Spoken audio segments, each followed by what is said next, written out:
இந்த இந்த கூட்டத்தில், அதுவும் இந்த செயல் வீரர் கூட்டத்தில் பார்க்கும்போது உண்மையாகவே எனக்கு ஒரு பயம் இருக்குது. ஏன்னா பேச்சாளர்கள்லாம் இருக்கிறாங்க, பயங்கரமாக பேசுகிறாங்க எல்லாருமே. ஆதவ் சகோதரர் சொன்னார், மலேசியாவில் எப்பேற்பட்ட ஒரு கூட்டம் நீட்டுன்னு. அங்கே ஒன்று தாங்க, உலகத்தில் 700 கோடி மக்கள் இருக்கிறார்கள். அந்த 700 கோடி மக்களில் அதிகமாக தேடக்கூடிய ஒரு நபர் யாருன்னா நம்ம தலைவர் தளபதி தான்.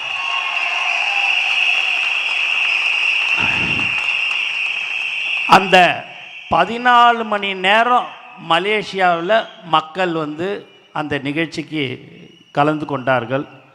அந்த 14 மணி நேரத்தில் எப்பெல்லாம் தலைவருடைய முகத்தை ஸ்க்ரீனில் காட்டுறாங்களோ அந்த சத்தம் உலகத்தில் வேற யாருக்குமே இல்லை என்பதை இந்த நேரத்தில் நான் சந்தோஷத்துடன் தெரிவித்துக் கொள்கிறேன். ஏன் என்று சொன்னால், அந்த அளவுக்கு தொண்டர்களையும் தோழர்களையும் நேசிக்கக்கூடிய ஒரே தலைவர் நம்ம தலைவர் தளபதி தான். மொத்தம் 3,42,000 பதவிகள் தலைவர் அவர்களால் நியமிக்கப்பட்டு இருக்கிறது. 1,00,000 பதவி நாளைக்கு நாளன்னைக்குள்ளார அந்த 3,42,000 நாளைக்குள்ளார அந்த 1,00,000 பதவியும் நிரப்பப்பட இருக்கிறது. இங்கு கடந்த 30-32 வருடமாக அன்று முதல் இன்று வரை உழைத்து கொண்டிருக்கிற ஒரு கூட்டம் எது என்று சொன்னால் அதுதான் இந்த செயல் வீரர்கள் என்பது இந்த நேரத்தில் நான் சொல்லிக்கொள்ள ஆசைப்படுகிறேன். தலைவர் 30 வருடத்துக்கு 32 வருடத்துக்கு முன்னாடி தலைவர் உச்சத்துக்கு வருவார். தலைவர் 2026 முதல்வராக வருவார் என்று எந்த ஒரு எதிர்பார்ப்பும் இல்லாமல் உழைத்து கொண்டிருக்கிற ஒரு உண்மையான செயல் வீரர்கள் தான் நீங்கள் என்பதை இந்த நேரத்தில் நான் மனதார உங்களுக்கு சொல்லிக்கொள்ள ஆசைப்படுகிறேன். இப்பேற்பட்ட ஒரு தலைவர் நமக்கு கிடைக்காதுங்க. ஒரு 10,000 கோடி மாவட்ட செயலாளர்கள் வேற கட்சியில் 5,000 கோடி 10,000 கோடி மந்திரி மாவட்ட செயலாளர். ஆனால் நம்ம தலைவர் யார் அன்று சைக்கிள் ஓட்டி போஸ்ட் ஓட்டினாரோ அவருக்குத்தான் மாவட்ட செயலாளர் பதவி கொடுத்தார். நம்ம மாவட்ட செயலாளர் 10,000 ரூபா கூட இல்லைங்க. ஆனாலும் அவங்களுக்கு தான் நான் பதவியை கொடுப்பேன்னு சொல்லக்கூடிய ஒரு உண்மையான தலைவர் நம்ம தலைவர் தளபதி. நம்ம கிட்ட 1000 கோடி 500 கோடி 100 கோடி 50 கோடி எந்த கோடியும் வேணாங்க. நமக்கு தலைவர் தளபதின்ற ஒரு முகம் இருந்தால் மட்டும் நமக்கு போதும். அதுதான் இன்னைக்கு எல்லாருமே சொன்னாங்க, பேசினவங்க எல்லாருமே சொன்னாங்க, தலைவரை பற்றி தலைவர் பேசாமல் இருந்தாலும் தலைவரை பற்றியே தான் பேசின்னு இருக்கிறாங்க நீட்டுன்னு. அதுதான் இனிமேல் பட்டு நம்மளை மட்டும்தான் பேசிக்கொண்டு இருப்பார்கள். ஏனென்று சொன்னால் நம்ம தலைவர் தான் 2026 கண்டிப்பாக முதலமைச்சராக அமருவார் என்பதில் எந்தவித சந்தேகமும் இல்லை. முந்தா நாள் மீட்டிங் அந்த விசில் சின்னம் வரும்போது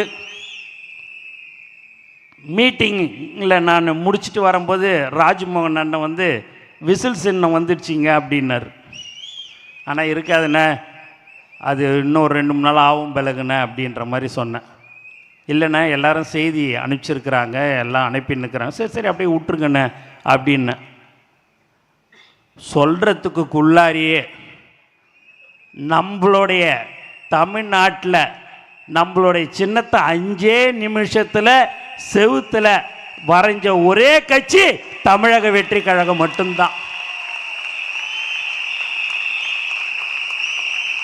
சுமார் தமிழ்நாட்டில் 12,497 கிராமங்கள் இருக்கிறது.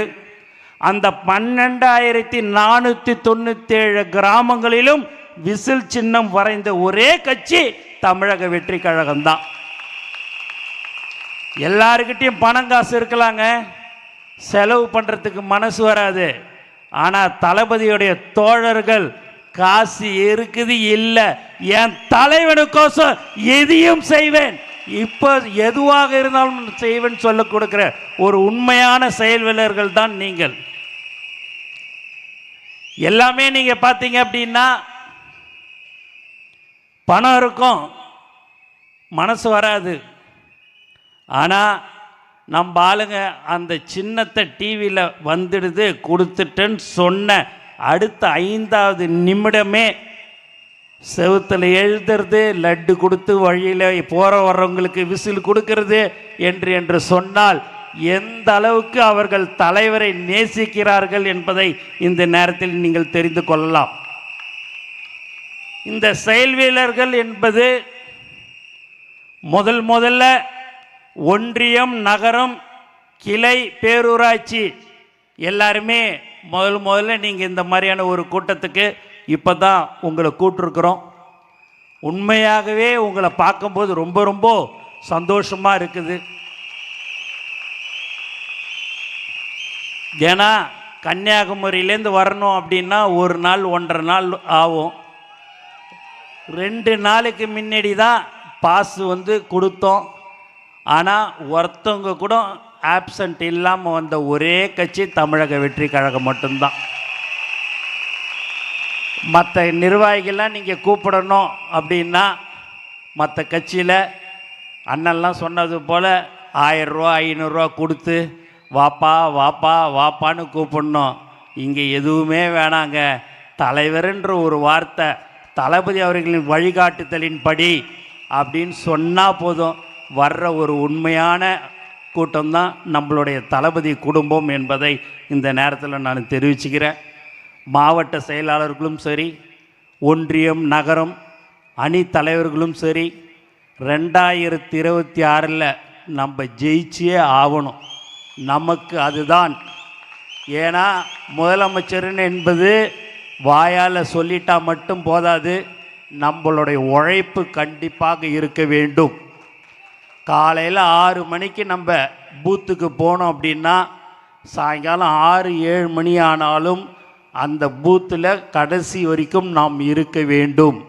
இல்லை என்று சொன்னால் சாயங்காலம் 5-5:30 மணிக்கு நான் ஒரு 20 ஓட்டு போட்டுக்கிறேன், நீ ஒரு 20 ஓட்டு போட்டுக்கிறியா அப்படின்ற மாதிரி நம்ம ஆளுங்க கேட்பாங்க.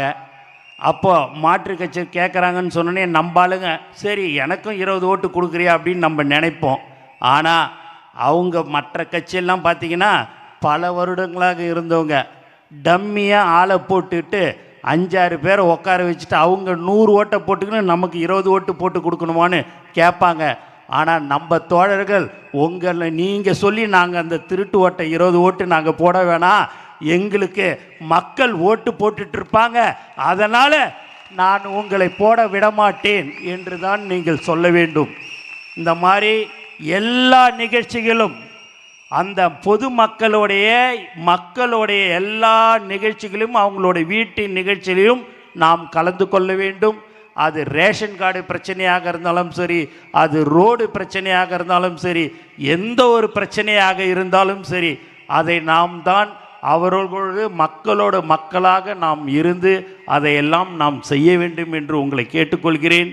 உங்களை நம்பி, மக்களை நம்பி ஒரு உச்சத்தை விட்டுட்டு நம்ம தலைவர் அவர்கள் வருகிறார். அவருக்கு நாம் செய்ய வேண்டிய கைமாறு நாம் உழைக்க வேண்டும். இன்னும் இருப்பது 2 மாதங்கள் தான். அந்த 2 மாதம் நாம் கடுமையாக உழைக்க வேண்டும் என்று உங்களை நான் கேட்டுக்கொள்கிறேன். ஏனென்று சொன்னால் நமக்கு முகமே தலைவர் தளபதி தான். நாங்கள் சரி, நீ யார் போனாலும் சரி, அது தலைவருக்கோசம் எல்லாமே வரும். ஆனால் தலைவர் ஒரு 5 நிமிடம் பேசினால் 50 நாளுக்கு பேசக்கூடிய ஒரே தலைவர் நம்மளுடைய பேச்சு, தலைவருடைய பேச்சு மட்டும்தான் 50 நாளைக்கு அது பாட்டுன்னு போய்கினே இருக்கும். ஆதவ் சார் சொன்னது மேலே 5 கோடி மக்கள் பார்க்குறார்கள், எப்போ பேசுவார் என்று காத்து கொண்டிருக்கிறார்கள் என்று சொன்னால் அந்த அளவுக்கு மக்கள் நம்பிக்கை வைத்திருக்கிறார்கள். அந்த நம்பிக்கைக்கு நாம் ஒழுங்காக அவர்களிடம் சென்று நம்மளுடைய கொள்கைகள் என்ன, தலைவர் வருகிறார். நம்மளுடைய தேர்தலில் அவர் நிற்க இருக்கிறார். 2026 தலைவர் 234 தொகுதியில் நின்னாலும் அவர் ஜெயிச்சிருவார். அதில் எந்தவித மாற்று கருத்தும் இல்லை. ஆனால் அரசியல் சட்டத்தின்படி 3 தொகுதி இல்லை 4 தொகுதியில் தான் ஒருத்தவங்க நிற்க முடியும். அதனால் தலைவர் ஜெயிச்சுவார். ஆனால் தலைவர் காட்டுற எல்லாரும் ஜெயிச்சாதான் நம்ம தலைவர் முதலமைச்சராக ஆக முடியும். அதை நீங்கள் மனதில் வைத்து கொள்ள வேண்டும். திரும்ப திரும்ப நான் சொல்கிறேன். ஏனென்று சொன்னால் தலைவர் அவர்கள் யாரை வேட்பாளராக காட்டுகிறாரோ, அவர்களை கை காட்டுகிறார்களோ, அவர்களை வெற்றி பெற செய்ய வேண்டியதுதான் நம்மளுடைய கடமையாக இருக்க வேண்டும். எந்த ஒரு மன கஷ்டமாக இருந்தாலும் அவர்கள் மீது 50 நாள் 60 நாளைக்கு அவங்கக்கிட்ட யாருக்கிட்டையுமே கோவப்பட வேண்டாம். ஒரு ஓட்டாக இருந்தாலும் நமக்கு அவ்வளோ முக்கியம் என்பதை இந்த நேரத்தில் நான் தெரிவிச்சுக்கிறேன். ஆகவே தலைவர் நமக்கு நம்ம யார் அந்த வேட்பாளரோ அவருக்கு 70,000 ஓட்டை அவர் வாங்கி கொடுத்து விடுவார். நமக்கு அந்த 5,000 ஓட்டு 10,000 ஓட்டு குறையிற ஓட்டு நம்மளுடைய போய் வீடு வீடாக கேட்குற விதத்தில் தான் இருக்குது. ஆகவே தலைவர் அவர்கள் நம்மளை நம்பி இருக்கிறார். ஆகவே 2026 தலைவர் தளபதி முதலமைச்சராக அமருவார். அதில் எந்தவித சந்தேகமும் இல்லை. ஆனால் நாம் எல்லோரும் உழைக்க வேண்டும் என்று கூறிக்கொண்டு எனக்கு வாய்ப்பு கொடுத்த அனைத்து உள்ளங்களுக்கும் நன்றி கூறி விடைபெறுகிறேன். நன்றி, வணக்கம்.